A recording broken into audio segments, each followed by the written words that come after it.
জলপাইয়ের মোরব্বা নামটাই হচ্ছে লোভনীয়, তাহলে খেতে কেমন লাগবে বলেন? আশা করছি সম্পূর্ণ ভিডিওটি দেখে লাইক কমেন্ট করবেন। চলুন বন্ধুরা শুরু করি জলপাইয়ের মোরব্বা বানানো। প্রথমে আমি জলপাইগুলোকে হাতে নিয়ে সুন্দর করে ওয়াশ করে নিয়েছি, তারপর হচ্ছে কাঁটা চামচ দিয়ে এইভাবে খচিয়ে নিয়েছি। বেশি না, অল্প পরিমাণে জলপাই আছে এখানে। একটা জিনিস লক্ষ্য রাখতে হবে, জলপাইগুলো খচিয়ে নেওয়ার সময় ছিদ্রগুলো যেন আটি পর্যন্ত পৌঁছায়। দ্যাটস ইট, সবগুলো জলপাই এভাবে খুঁচিয়ে নিয়েছি। এখন আমি এর মধ্যে লবণ ব্যবহার করব।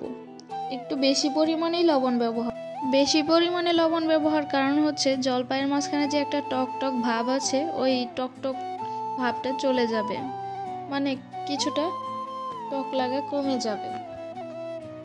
লবণ দেওয়ার পর আমি জলপাইগুলোকে 2-3 মিনিট এইভাবে রেখে হাত দিয়ে চিপে চিপে আমি আরেকটা পাত্রে রাখবো। কারণ তাহলে এই চিপার কারণে এই টক রসটা বের হয়ে যাবে সম্পূর্ণ। তো এটা আমি এখন ফেলে দিব। টক রসটা বের হয়ে গেছে। এখন আলাদা পাত্রে পানি নিয়ে ওইখানে আবার জলপাইগুলোকে সবগুলোকে একসাথে পানিতে ভিজিয়ে রাখবো 10 মিনিটের মতো।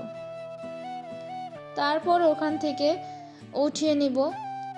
ওই যে আমি লবণ দিয়েছিলাম, অতিরিক্ত লবণ হয়ে যায় কিনা সেই জন্য আবার ওই পানি থেকে চিপে আলাদা পাত্রে রেখে দিব। আমি আচারের জন্য জলপাইগুলো পানি থেকে আমি একটা একটা করে উঠিয়ে নিব।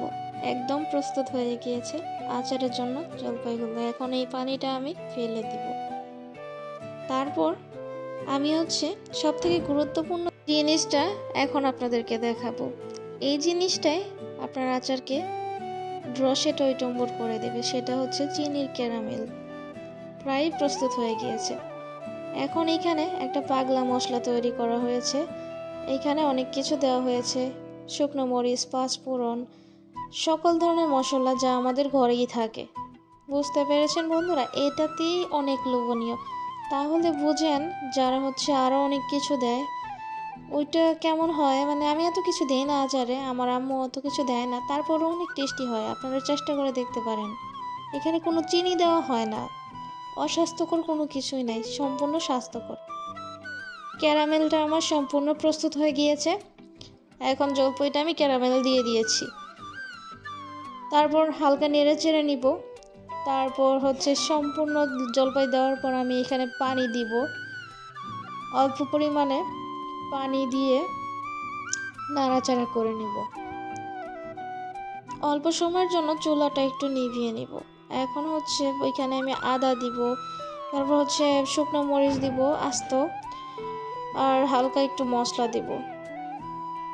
লবণ দিতে হবে মাস্ট বি, মানে অল্প করে, আগে তো দেওয়াই আছে, ওইটা আবার ভুলে যায় না, তাহলে কিন্তু একদম তিতা হয়ে যাবে, খাওয়ার মতো থাকবে না। এখানে নেড়ে চেড়ে নেওয়ার পর কষিয়ে নিচ্ছি। ওই যে মুরগির মাংস, গরুর মাংস যেভাবে কষিয়ে নেয় ওইভাবে কষিয়ে নেওয়া হচ্ছে। তারপর আরও মশলা দিব, মানে যে বাকি মশলাগুলো আছে ওইগুলো সম্পূর্ণ দিয়ে দিব। এই যে এখন দিয়ে দিচ্ছি। সম্পূর্ণ প্রস্তুত হয়ে গিয়েছে আমার আচারটা। এখন আমি যাতে কোনো প্রকার শিরা না থাকে, সম্পূর্ণ যাতে জলপাইয়ের মাঝখানে ঢুকে পড়ে, এই জন্য হালকা জালে এটাকে ভাজা ভাজা করে নেব। অসাধারণ রেসিপি, মানে মুখে লেগে থাকার মতো। আপনারা সবাই চেষ্টা করেন, মানে খাওয়ার পর আমাকে অবশ্যই রিভিউ দিয়েন। তো ভালো থাকবেন সবাই, আল্লাহ হাফেজ।